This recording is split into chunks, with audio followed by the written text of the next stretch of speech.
For a fraction of a second, Konecheck's gaze locked with his. Amos saw a base, animal pleasure in the man, the joy of a schoolboy burning ants with his magnifying glass. Faster than anything human, Konecheck dropped the dead guard and surged forward, his feet digging into the slick mud as he ran. Amos stepped into the attack, which wasn't what the guy had expected, and got a solid punch in under his rib cage. But then Konecheck's elbow came out of nowhere and hit Amos's ear hard enough that the world started spinning. Amos stumbled, and the other guy's grip was on his belt and arm. Amos felt himself lifted up over Konecheck's head. He looked down the shaft and saw Rona looking up at him, wide-eyed and open-mouthed. The black was a long way down. Amos wondered if he'd see Lydia again when he got to the bottom. Probably not, but it was pretty as a last thought. Amos was on his feet again, knees bent deep to keep his center of gravity low. The world was still spinning. He couldn't trust his inner ear to tell him which way was up, but he'd spent a lot of years in free fall. Ignoring vertigo just meant it was a day that ended in Y. He landed a straight kick in Konecheck's crotch that probably castrated him, and the man stepped back, eyes wide.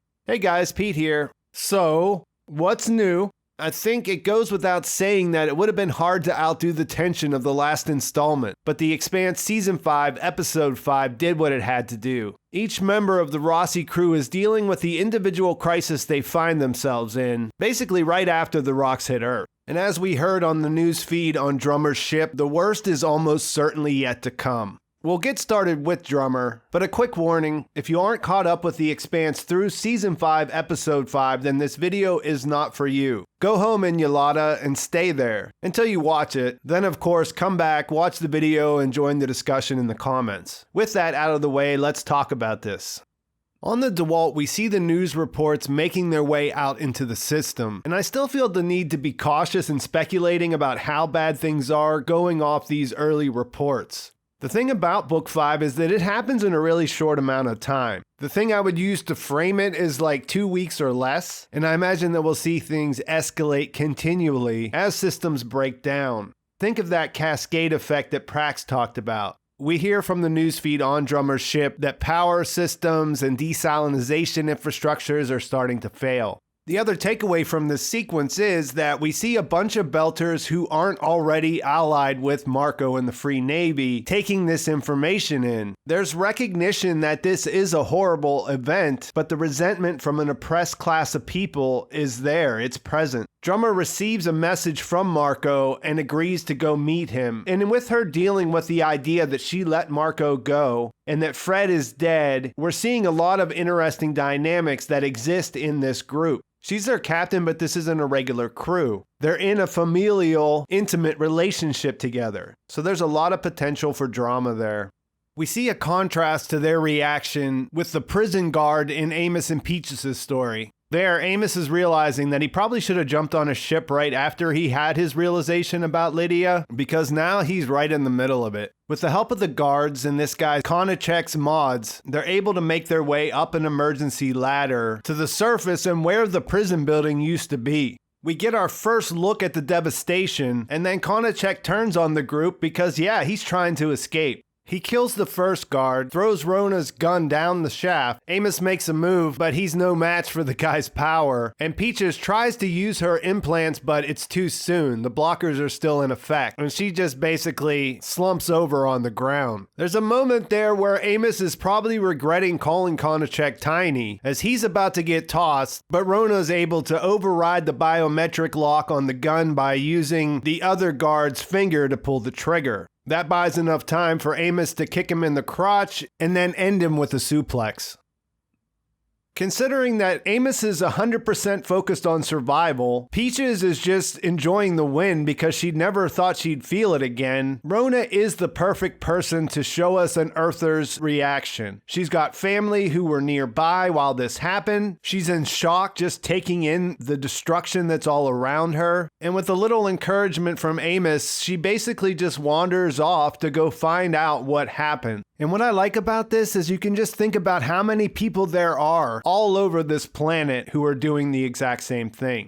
On Tycho, Holden can't get a hold of anyone. He's trying to reach Naomi, he hasn't heard from his family back on Earth, and he's in the middle of some chaos there because Fred has died. So he goes with Bull to interview Sakai to see what they can learn. She doesn't give away anything that will help them, but she does drive home how much hate some Belters have for people from the inner planets. While they're talking, Holden gets a message from Monica, who used her iCamera mod to capture the Zamia's flight plan. And there's a really great piece of acting here where we see Sakai realize what's about to happen. Of course, she was working on the Rossi, and she even mentioned in her conversation with Naomi in episode 1 that they had updated the software. And so now she knows that they're going to leave, and the code that she put in there will kill them. For a second, she almost tells them because she knows that this is basically going to be her death sentence since she's in custody. If she had a moment to help herself out in the situation, this would be it. And you see the look on her face change as she doubles her resolve and tells them, "See you when you get back." One of the things I really love about this situation is here's Holden by himself with no one to hold him back. And of course, he just wants to go out and fix things. He wants to save the day. It doesn't register that Sakai had been working on the ship and that he might want to check for some kind of sabotage. It's who we know him to be, and it really emphasizes how well the crew work together and how they make each other better when we see him operating on his own. And it's not a knock on Holden. I find his quixotic nature to be charming after all, but his life and the Rossi itself are in danger, and it's going to fall on Naomi over on the Pella to sort things out. Over there, we see a little bit of Marco trying to win her over to his side. He tries to convince her that Philip needs that and essentially tries to use her motherhood against her. We see Sin try to stand up for her, and then we see Marco have a conversation with Philip where he tells him that it's all right to feel what he feels, but not to let those feelings rule him. And this does a pretty good job to lay out how Marco controls the people around him. There's an amazing exchange between Sin and Naomi in the hall. He tries to get her to help him do some work to get her mind off of what's going on. She loses it with him, and he lays out the reality of things from the Belter's perspective. Through that, you could really see how people would buy into these ideas. And the only real counter that Naomi has is that Marco is building this new world for Belter children on a river of blood. When she walks away, we can see the conflict on Sin's face, but at this point, after the rocks have fallen, there is no turning back for the Free Navy. Later, Naomi has a conversation with Corral where she brings some truth. First, and most important for Naomi, Marco will never let her go. She says that the only way Naomi's ever going to leave this ship is dead, and we can see through Dominique Tipper's face that Naomi understands this to be true. The other thing is for us, the viewers, she gives more background on the August and Gamora code that Naomi wrote that was first used to destroy that ship, may have been used since then to destroy hundreds or even thousands of ships. And as we'll see Naomi put it together, it's what Sakai used to try to destroy the Rossi. Naomi pockets a knife. She goes looking for Marco with the intention of killing him. On their screens, we can see that they're watching the Rocinante. Philip grabs her before she can get close and try to stab Marco. He takes her away, and on the lift, he tells her that he saved her. And we can see that she's putting that together, and we can imagine that it's at this moment that she realizes they sabotaged the Rossi with that code, and that Holden is in danger if he tries to take off. She goes to find Sin, gets him to drop his guard, hits him with a wrench, takes his hand terminal, and is able to get a hold of Jim in time to tell him to shut down the reactor. That lands her in an actual cell, and it means that the Rossi can't go anywhere until they go through and check everything to undo whatever it is that Sakai had done.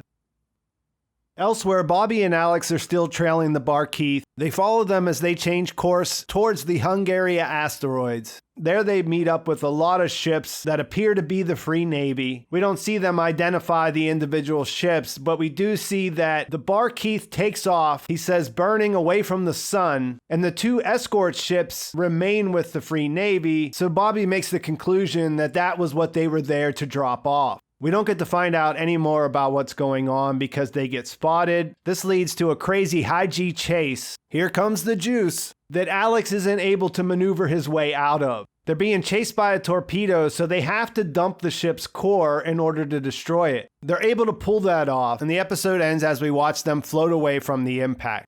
I thought this was a great follow-up episode to the big shocker that was episode 4. If you go back and you watch Holden's call to Naomi, as he lays all these things out, it's just crazy to think about what's happening. And like I said, it's important to remember that this is all very recent. The effects of the rocks aren't clear yet, and there hasn't been enough time passed where the characters have really been able to let that sink in, and they're all faced with these crazy situations as a result of what happened. We see echoes of this on the Razorback, or should I say the Screaming Firehawk, as they're watching the news feeds there. People are just starting to put it together that the attack on the Martian Parliament, the attack on Tycho Station, and the giant asteroids that just hit Earth are all part of a coordinated attack by a belter? A belter of all people? How would a skinny be able to pull something like this off? There were so many great character moments in this episode, and one of the things that I keep running into as a book reader is the inevitable loss of the internal dialogue, which, has to go when you adapt this for the screen. They have to find other ways to get those same things across. I think what really stood out as far as the acting was concerned on this episode, of how skillfully some of these actors were able to pull that off with their facial expressions, with their body language. I think it stood out the most for me with Sakai in the scene I mentioned earlier, and Naomi on the Pella. In that whole situation in the book, we get to know what she's thinking as she's trapped inside the ship. If I try to pretend that I don't know that and look at it objectively, I think they do a pretty good job. I will say the way that she contacted the Rossi in the book is way better than what happened here, but they set up Sin enough and their connection that it meant something when she tricked him and hit him with the wrench, and I thought it mostly worked.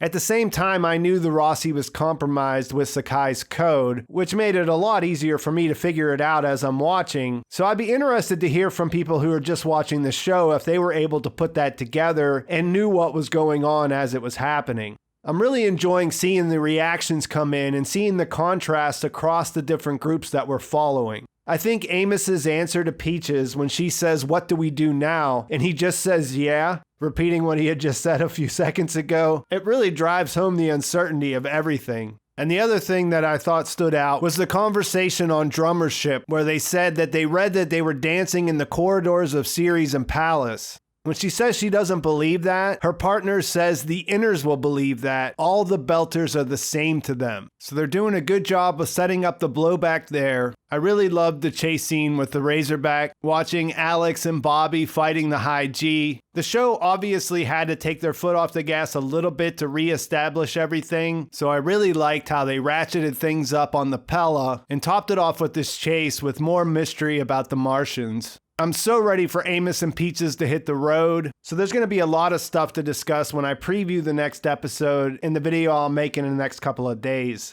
After some reflection, we'll talk about where all the characters ended up, what their situations mean, and where things might be going. I think that's a good place to leave things. So let's continue the conversation in the comments. What were your favorite moments in episode 5? What story are you most interested in right now? What are you hoping to see? What do you think's going on with the Martians? What do you think's going on in Marco Inaros' head? And we didn't see any Avasarala this episode, so what do you think's going to happen with her? Please like this video if you enjoyed it. Please subscribe to my channel if you haven't already, and check back in a couple of days for another follow-up video. I'm also going to be doing a book discussion video this week, I think. So if you read the books, check that out. And if you want to talk book spoilers in the comments, please just mark those. I'm always happy to talk about the books, but I don't want to spoil anybody who hasn't read them. So thanks for watching. I'll talk to you soon.